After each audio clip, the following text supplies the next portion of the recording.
Namaskar, I welcome you all to the series of Being Spiritual. Being Spiritual में आज हम कुछ experiences की बात करते हैं और समझते हैं कि कहाँ जाकर ये हमें बेनिफिट करते हैं और कहाँ जाकर इनका हमारे लाइफ के ऊपर या आने वाले फ्यूचर के ऊपर एक ऐसा इम्पैक्ट पड़ता है जो बहुत ज़्यादा नेगेटिव है। आपने कभी एक्सपीरियंस किया है कि जब ज़िंदगी में बहुत कुछ अच्छा होता है तो हम अपने आप को दुनिया में सबसे ज़्यादा लकी इंसान मानते हैं। हम बोलते हैं we are the luckiest one on this earth. और फिर कुछ टाइम के बाद बहुत बुरा होता है, तब हम एक सवाल पूछते हैं, why on this earth we people, ये हमारे साथ ही क्यों हुआ, ये किसी और के साथ क्यों नहीं हुआ। तो कभी खुशी और कभी गम के मोमेंट्स, ऐसा लाइफ सर्कल क्यों रहता है। कभी आपने सोचा क्या कारण है और इसकी क्या रेमेडी है। तो सबसे पहले इसको समझते हैं हम कार्मिक अकाउंट के द्वारा कि कार्मिक अकाउंट होता क्या है।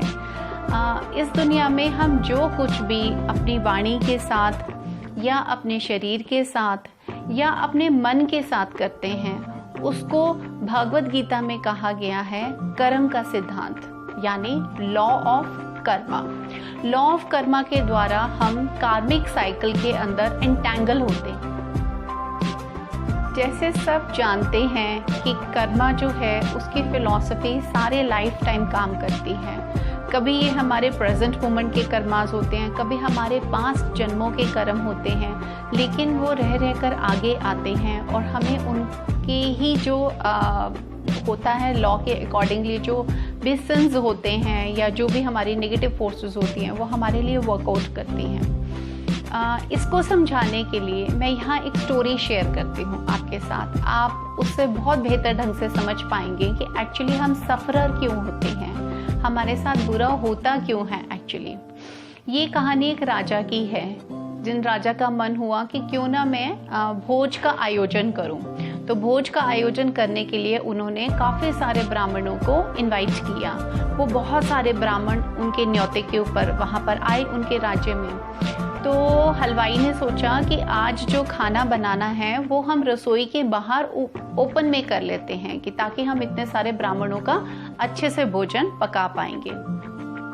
ब्राह्मण वहाँ बैठ जाते हैं, बहुत अच्छा सा भोजन तैयार किया जाता है और वो जो रसोइया होता है वो उस खाने को परोसता है। लेकिन खाना खाने के बाद उन ब्राह्मण की मृत्यु हो जाती है, सारे ब्राह्मणों की मृत्यु हो जाती है, क्योंकि जिस टाइम पर रसोइया खाना बना रहा था उस टाइम खाने के बर्तनों के ऊपर से, उस रसोई में जो भट्टी जली हुई थी उसके ऊपर से एक बाज जो था वो सांप को लेकर जा रहा था और सांप उसकी चोंच के अंदर था। अब जब वो सांप को लेकर जा रहा था तो सांप तड़प रहा था। तो सांप ने क्या किया, सांप ने अपने फन से थोड़ा सा जहर उगला अपनी प्रोटेक्शन के लिए, अपने बचाव के लिए। लेकिन जो उसने जहर उगला उससे वो तो नहीं छूट पाया, लेकिन जो नीचे बर्तन थे खाने के वो जहर उसके अंदर गिर गया। अब क्योंकि जहर उसके अंदर मिल गया खाने के बर्तनों के अंदर, और इस बात का ना तो राजा को आभास था ना ही उस रसोइयों को पता चला, और जब वो ब्राह्मणों को मिला भोजन तो ब्राह्मणों की हत्या हो गई, उनको मृत्यु को प्राप्त हुए। और हत्या का दोष अब राजा के सिर लगा क्योंकि राजा ने उनको भोजन के लिए निमंत्रण दिया था, लेकिन राजा की तो ऐसी कोई मंशा थी ही नहीं और ऐसा उसने कोई कर्म किया ही नहीं था।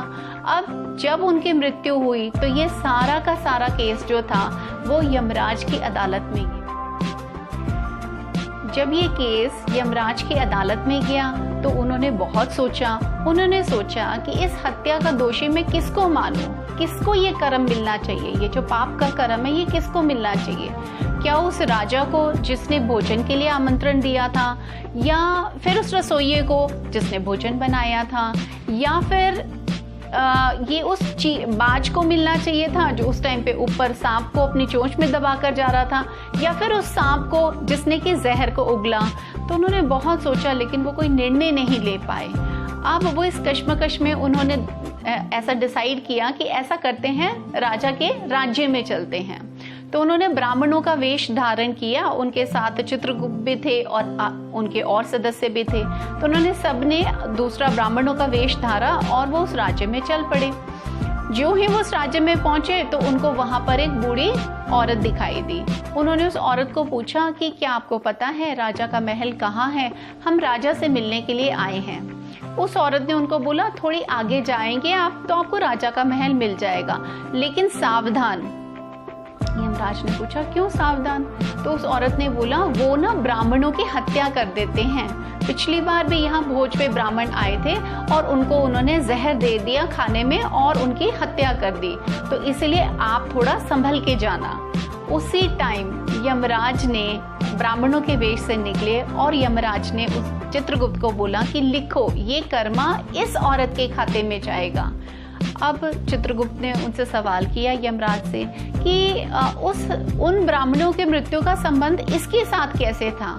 तब यमराज ने उनको समझाया कि जब भी इंसान जिंदगी में किसी कर्म को करता है और अगर वो पाप में परिवर्तित होता है और उस परिवर्तन के बाद अगर उसको सुख की अनुभूति होती है, अगर उसको किसी तरह से अच्छा लगता है, तो वो उसका पाप कहलाया जाता है, तो वो कर्म उसका पाप कहलाया जाता है। यहाँ पर इस कहानी में ना तो ऐसी संतुष्टि राजा को हुई कि ब्राह्मण जो है उनकी मृत्यु हो गई तो उनको बहुत सुख मिला, नहीं, उनको दुख मिला, उनके मन में बहुत दुख हुआ। ना ही वो रसोइये के साथ हुआ, क्योंकि रसोइया चाहता था कि मैंने तो बहुत अच्छा खाना बनाया है, बहुत मेहनत से बनाया, अगर ब्राह्मण इसको खाकर प्रसन्न होंगे तो राजा मुझे उचित उपहार देंगे इसका, तो उनके मन में भी बहुत ज्यादा दुख उत्पन्न हुआ। ना ही इसकी खुशी सर्प को हुई, सांप को हुई, और ना ही ये खुशी बाज को हुई।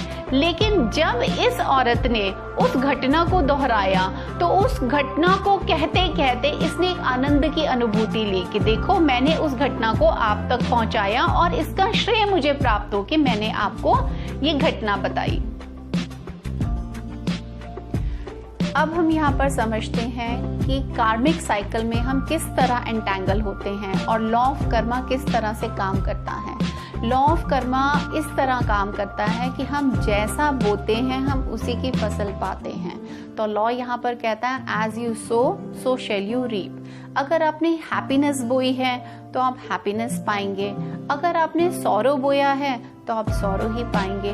और ऐसा अपने साथ नहीं, हम जिस भी इंसान के बारे में बात कर रहे हैं अपने वचन के द्वारा, अपने मन के द्वारा या अपने किसी भी फीलिंग के द्वारा, तो हमें उस टाइम पे सचेत होने की बहुत ज़्यादा आवश्यकता है कि जो तथ्य नहीं है, जो प्रमाणित नहीं है, उसको हम किसी दूसरे को जब बता रहे हैं तो हमें ऐसा कर्म में एंटैंगल नहीं होने चाहिए। क्योंकि अगर हम ऐसे कर्म में एंटैंगल होते हैं तो हम बाय डिफॉल्ट किसी और का कार्मिक अकाउंट अपने सिर पे ले लेते हैं और फिर हम सवाल पूछते हैं ऐसा मेरे साथ क्यों?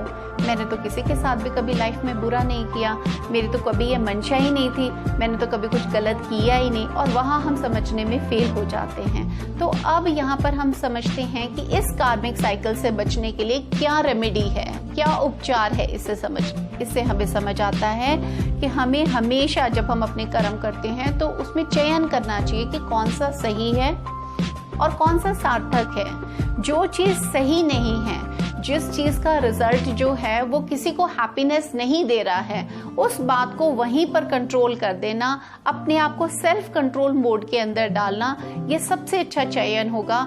और इस तरह से आप कभी भी ऐसे किसी कार्मिक अकाउंट के अंदर एंटैंगल नहीं होंगे।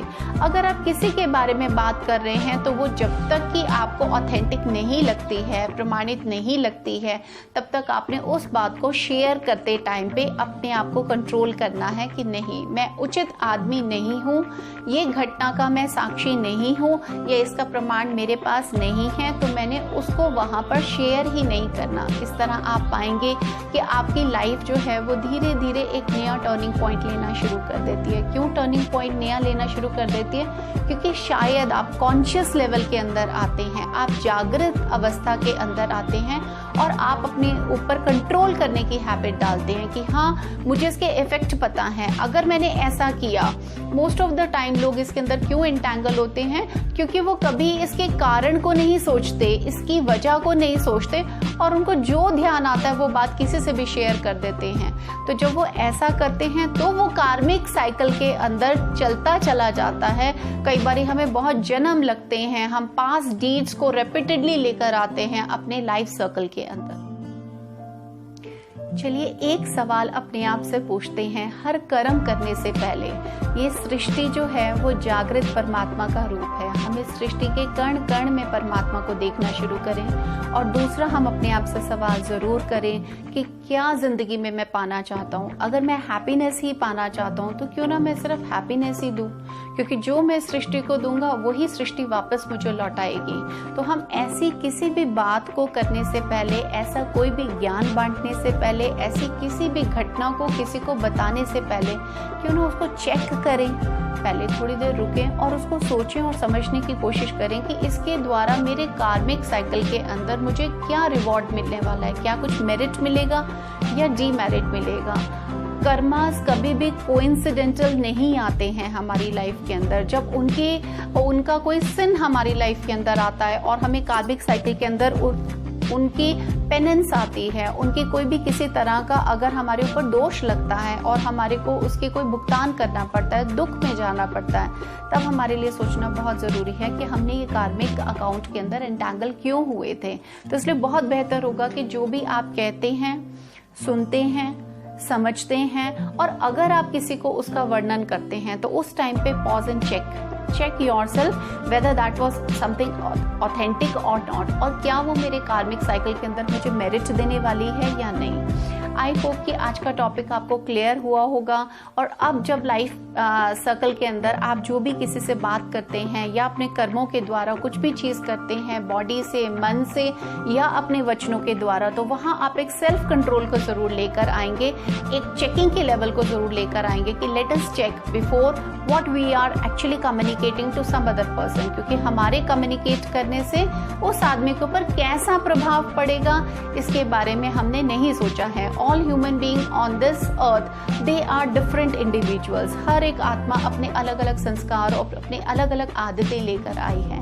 तो चलिए आज हम ये निर्णय लेते हैं कि अपने कार्मिक साइकिल के अंदर एंटैंगल होने से पहले अपने हर एक कर्म को बहुत अच्छे से चेक करेंगे। बीइंग स्पिरिचुअल की जर्नी में मेरे साथ बने रहें। मैं आपको मिलूंगी नेक्स्ट वीडियो में। तब तक मेरे चैनल को सब्सक्राइब करें, लाइक और शेयर करें। नमस्कार।